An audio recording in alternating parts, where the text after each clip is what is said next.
ঝিঙের বড়া রান্না করব, তার জন্য ঝিঙেটাকে প্রথমে এরকম লম্বা লম্বা করে মাঝখান দিয়ে চিড়ে চিড়ে কেটে নিলাম। বড়া করব তার জন্য এখন বেসনটা রেডি করে নিচ্ছি। বেসন নিয়েছি, কাঁচা লঙ্কা, পরিমাণ মতো হলুদ দিয়ে দিচ্ছি, সামান্য পরিমাণে নুন দিয়ে দিচ্ছি, কালো জিরে দিয়ে দিচ্ছি,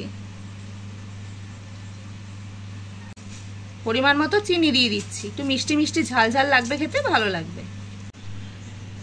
এবার পরিমাণ মতো জল দিয়ে অল্প অল্প করে জল দেব আর ব্যাটারটা তৈরি করে নেব। ব্যাটারটা আমি গুলে নিয়েছি, ঠিক এরকম থিকনেসটা থাকবে ব্যাটারে। এবার আমি ঝিঙেগুলো একটা একটা করে চুবিয়ে তেলের মধ্যে দিয়ে দেব।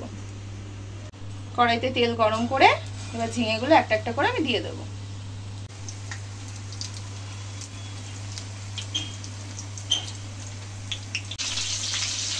বড়াগুলো এক পিঠ ভাজা হয়ে গেছে, আমি উল্টে দিলাম, অন্য পিঠ ভালোভাবে ভাজা হয়ে নিই।